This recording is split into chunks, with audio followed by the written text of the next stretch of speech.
സഞ്ജു സാംസന്റെ കാര്യത്തിൽ നമ്മൾ ഭയപ്പെട്ടത് തന്നെ സംഭവിക്കാൻ പോവുകയാണ്.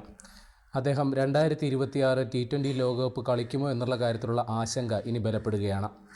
കാരണം ദക്ഷിണാഫ്രിക്കയ്ക്കെതിരെയുള്ള T20 പരമ്പരയിൽ അദ്ദേഹം ടീമിൽ ഉൾപ്പെട്ടിട്ടും അവസരം കിട്ടാനുള്ള സാധ്യത ഇനി കാണുന്നില്ല. ഇന്ത്യയുടെ T20 ഫസ്റ്റ് ഓപ്ഷൻ വിക്കറ്റ് കീപ്പറായിട്ട് ഇപ്പോൾ പരിഗണിക്കപ്പെടുന്നത് ജിതേഷ് ശർമ്മയാണ്. അദ്ദേഹത്തിന് എന്തെങ്കിലും പരിക്ക് പറ്റിയാൽ മാത്രം ഇനി സഞ്ജു സാംസൺ അവസരം കിട്ടും. അല്ലെങ്കിൽ ശുഭ്മാൻ ഗില്ല് ടീമിൽ ഉണ്ടാകാൻ പാടില്ല. ഇതാണ് ഇപ്പോഴത്തെ ഒരു ടീം മാനേജ്മെൻറ്റിൻ്റെ സ്ട്രാറ്റജി എന്നാണ് മനസ്സിലാകുന്നത്.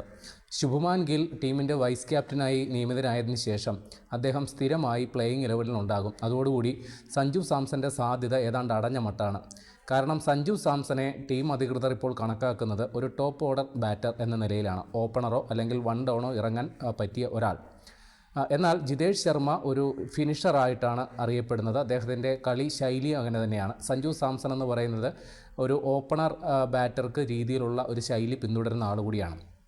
അപ്പോൾ സഞ്ജുവിൻ്റെ സമീപകാല പ്രകടന മികവുകളെല്ലാം തന്നെ ഓപ്പണറായി ഇറങ്ങി തുടർച്ചയായ 2024 കലണ്ടർ വർഷത്തിൽ തുടർച്ചയായ 3 സെഞ്ചുറികൾ നേടിയതൊക്കെ ഇനി പഴങ്കഥയാണ്. അതൊന്നും BCCIയുടെ കണ്ണു തുറപ്പിക്കില്ല എന്നുള്ളതാണ് പുതിയ തീരുമാനം.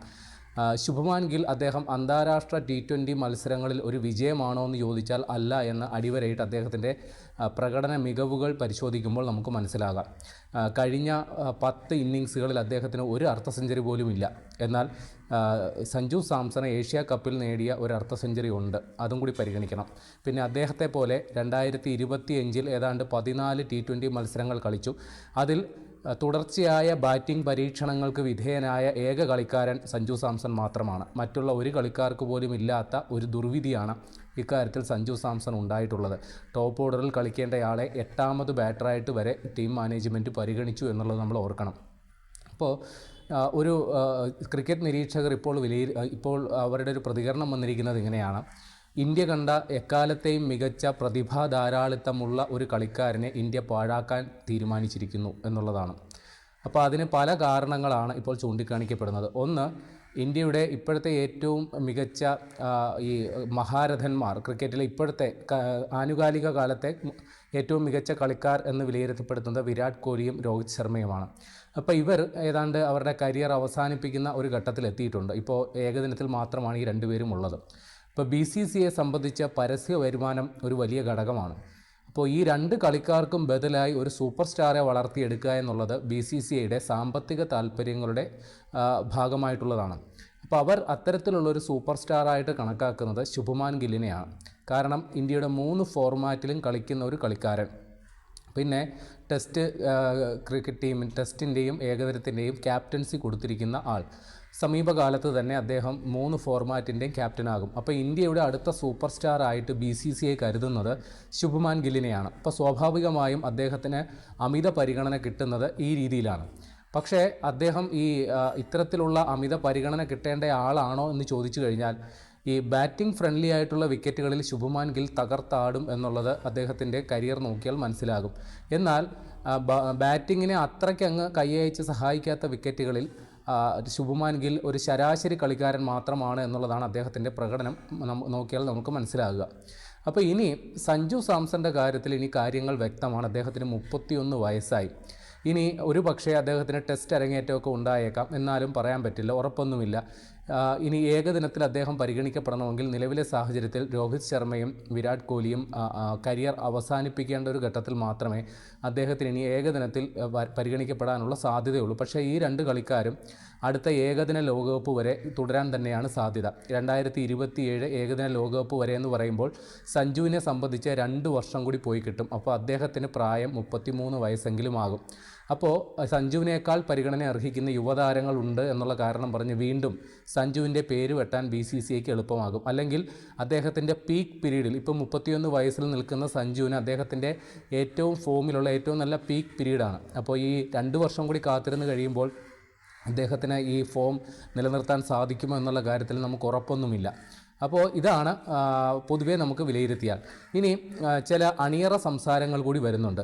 കാരണം ഗൗതം ഗംഭീർ അദ്ദേഹം ഇന്ത്യയുടെ പരിശീലകനാകുന്നതിന് തൊട്ട് മുമ്പ് സഞ്ജു സാംസനെ കുറിച്ച് വിലയിരുത്തിയത് ഇങ്ങനെയാണ്: നമ്മുടെ കഴിഞ്ഞ T20 ലോകകപ്പ് ഉണ്ടല്ലോ, അപ്പോൾ അതിനെക്കുറിച്ച് സഞ്ജു സാംസണെക്കുറിച്ച് വിലയിരുത്തിയത് ഇങ്ങനെയാണ്: സഞ്ജു സാംസണാണ് ഇന്ത്യയുടെ നാലാമത് ബാറ്ററായിട്ട് കളിക്കാൻ പറ്റിയ ഏറ്റവും നല്ല ബാറ്റർ സഞ്ജുവാണ്. സഞ്ജുവിനെ ടീമിൽ ഉൾപ്പെടുത്തണമെന്ന് അഭിപ്രായപ്പെട്ട ആളാണ് ഗൗതം ഗംഭീർ. അതിനുശേഷം അദ്ദേഹം ഒരു ട്വീറ്റ് നടത്തിയത്, ഇന്ത്യൻ ടീമിൽ മാത്രമായിരിക്കും സഞ്ജു സാംസണെ പ്ലേയിങ് 11-ൽ ഉൾപ്പെടുത്താനായിട്ടൊരു ആശങ്കയുള്ളത്. എന്നാൽ മറ്റു പല രാജ്യങ്ങളുടെയും ടീമിലേക്കാണെങ്കിൽ സഞ്ജു സാംസൺ അവിടെ ഒരു ഷുവർ ഷോട്ടാണ്, ഉറപ്പായിട്ടും അദ്ദേഹത്തിന് പരിഗണന കിട്ടും എന്നുള്ളതാണ് ഗൗതം ഗംഭീർ പറഞ്ഞത്. ഈ സഞ്ജു സാംസൺ തന്നെ തൻ്റെ പരിശീലകനായ ഗൗതം ഗംഭീറിനെ കുറിച്ച് പറഞ്ഞ മറ്റൊരു സംഗതി, അദ്ദേഹത്തെ ഓപ്പണറായിട്ട് ആദ്യം പരിഗണിച്ചപ്പോൾ അദ്ദേഹത്തിന് തുടക്കത്തിൽ അത്ര വലിയ മികവിലൊത്തൊന്നും ഉയരാൻ സാധിച്ചില്ല. അപ്പോൾ കോച്ചുമായിട്ട് സംസാരിച്ചപ്പോൾ ഗംഭീർ ചോദിച്ചു, എന്താണ് താങ്കളുടെ പ്രശ്നം? ഇപ്പോൾ സഞ്ജു പറഞ്ഞു, എനിക്ക് നല്ല തുടക്കം കിട്ടുന്നുണ്ട്, പക്ഷേ അത് മുതലാക്കാനാകുന്നില്ല. ഇപ്പോൾ ഗംഭീർ പറഞ്ഞ മറുപടി, തുടർച്ചയായി 21 ഡക്ക് അടിച്ചാൽ പോലും സഞ്ജുവിനെ ഞങ്ങൾ തഴയില്ല, സഞ്ജു ഓപ്പണറാകും എന്നാണ് ഗൗതം ഗംഭീർ പറഞ്ഞത്. അപ്പോൾ ഗൗതം ഗംഭീർ മാത്രമല്ല, ഇന്ത്യൻ ക്യാപ്റ്റൻ സൂര്യകുമാർ യാദവ് പോലും സഞ്ജുവിനെ ഓപ്പണറാക്കി കളിപ്പിക്കുന്നതിൽ വലിയ നിർണായക പങ്കും പിന്തുണയും നൽകിയ ആൾക്കാരാണ്. പക്ഷേ അവരിപ്പോൾ ട്രാക്ക് മാറി. ഈ കഴിഞ്ഞ T20 മത്സരത്തിന് തൊട്ടു മുമ്പ് നടന്ന പത്രസമ്മേളനത്തിൽ സൂര്യകുമാർ യാദവ് പറഞ്ഞത്, സഞ്ജു സാംസൺ തീർച്ചയായിട്ടും നന്നായിട്ട് പെർഫോം ചെയ്തിട്ടുണ്ട്, കിട്ടിയ അവസരങ്ങളിലൊക്കെ നന്നായിട്ട് പെർഫോം ചെയ്തിട്ടുണ്ട്. പക്ഷേ ടീമിന് ഇപ്പോൾ ആവശ്യം ഏറ്റവും അനുയോജ്യമായ കളിക്കാരൻ എന്ന നിലയിൽ അത് ശുഭ്മാൻ ഗില്ലാണ്. അതുമാത്രമല്ല, ശുഭ്മാൻ ഗിൽ നേരത്തെ ഇന്ത്യയുടെ ഓപ്പണറായിരുന്നു. അതുകൊണ്ട് സീനിയോറിറ്റി വെച്ച് നോക്കുമ്പോൾ അദ്ദേഹം ആ സ്ഥാനം അർഹിക്കുന്നു എന്നുള്ള ന്യായീകരണമൊക്കെയാണ് സൂര്യകുമാർ യാദവ് പറയുന്നത്. ഗൗതം ഗംഭീറും ഇപ്പോൾ ഏതാണ്ട് സഞ്ജുവിനെ കൈയൊഴിഞ്ഞ മട്ടാണ്. കാര്യം ഇവരുടെ താല്പര്യാർത്ഥമാണ് ഇപ്പോൾ ജിതേഷ് ശർമ്മ പ്ലേയിങ് 11-ൽ ഉള്ളത്. മറ്റൊരു കഥ കേൾക്കുന്നത്, ഈ സഞ്ജു സാംസൺ രാജസ്ഥാൻ റോയൽസ് വിട്ട് ചെന്നൈ സൂപ്പർ കിങ്സിലോട്ട് കൂടുമാറിയല്ലോ. അപ്പോൾ ചെന്നൈ സൂപ്പർ കിങ്സിൻ്റെ തലതൊട്ടൊപ്പൻ എന്ന് പറയുന്നത് MS ധോണിയാണ്. അപ്പോൾ MS ധോണിയും ഗൗതം ഗംഭീറുമായിട്ട് അടയും ചക്കരയാണെന്നുള്ള കാര്യം നമുക്കറിയാമല്ലോ. അതായത് രണ്ടുപേരെയും ഒരേ മുറിയിൽ അടച്ചിട്ട് കഴിഞ്ഞാൽ അതിൽ ആരെങ്കിലും ഒരാളെ കുത്തിക്കൊന്ന് മറ്റൊരാൾ പുറത്തേക്ക് വരും. അതാണ് അവർ തമ്മിലുള്ള ഇരിപ്പുവശം. അപ്പോൾ അങ്ങനെയുള്ള ഒരു ടീമിലേക്ക് സഞ്ജു പോകുന്നു, അല്ലെങ്കിൽ MS ധോണിയുടെ ആശ്രിത വത്സലനായിട്ട് സഞ്ജു പോകുന്നു. അത് ഗൗതം ഗംഭീറിന് ഒട്ടും ദഹിക്കുന്നില്ല. അപ്പോൾ ഈ കാരണത്താലാണ് അദ്ദേഹം CSKയിലോട്ടുള്ള ആ ഒരു പ്രഖ്യാപനം വന്നതിന് തൊട്ട് പിന്നാലെ സഞ്ജുവിനെ തുടർച്ചയായി അവഗണിക്കാനുള്ള കാരണമെന്നാണ് ചില ക്രിക്കറ്റ് വൃത്തങ്ങൾ പറയുന്നത്. പക്ഷേ ആ ആരോപണം അത്രയ്ക്കങ്ങ് ശരിയല്ല. കാരണം ചെന്നൈ ടീമിൻ്റെ നിലവിലെ ക്യാപ്റ്റനായ ഋതുരാജ് ഗെയ്ക്വാദിന് ഈ ദക്ഷിണാഫ്രിക്കയ്ക്കെതിരെയുള്ള ഏകദിന പരമ്പരയിൽ സഞ്ജുവിനെ മറികടന്നുകൊണ്ട് അദ്ദേഹത്തിന് പരിഗണന കിട്ടിയിരുന്നു. അപ്പോൾ ആ ഒരു വാദം നമുക്ക് ഗൗതം ഗംഭീറിനോടുള്ള ഈർഷ്യതയുടെ ബലത്ത് പറയാമെങ്കിലും അതിൽ വലിയ കഴമ്പൊന്നുമില്ല എന്ന് തന്നെ പറയാം. ഏതായാലും സഞ്ജുവിനെ സംബന്ധിച്ച് വലിയ പ്രതിഭയും ദൗർഭാഗ്യവുമുള്ള ഒരു കളിക്കാരനാണ് അദ്ദേഹം എന്നുള്ളത് കാര്യം സംശയം പറയേണ്ടി വരും. കാര്യം 19ാമത്തെ വയസ്സിൽ അന്താരാഷ്ട്ര ക്രിക്കറ്റിൽ അരങ്ങേറ്റം നടത്തിയതിന് ശേഷം ദീർഘകാലം ടീമിൽ നിന്ന് മാറ്റപ്പെട്ടു. ദൗർഭാഗ്യകരമാണ്. ഒരു പക്ഷേ അദ്ദേഹത്തിന് തുടർച്ചയായിട്ട് അവസരങ്ങൾ കൊടുത്തിരുന്നെങ്കിൽ ഇന്ന് വിരാട് കോഹ്ലിയെയോ രോഹിത് ശർമ്മയോ പോലെ വലിയ ആഘോഷിക്കപ്പെടേണ്ട ഒരു കളിക്കാരനായിട്ട് സഞ്ജു മാറും എന്നുള്ള കാര്യത്തിൽ ഒരു സംശയവുമില്ല. കാരണം പ്രതിഭ കൊണ്ട് വളരെ സമ്പന്നനാണ് സഞ്ജു, അവസരം കൊണ്ട് വളരെ ദുർബലനും.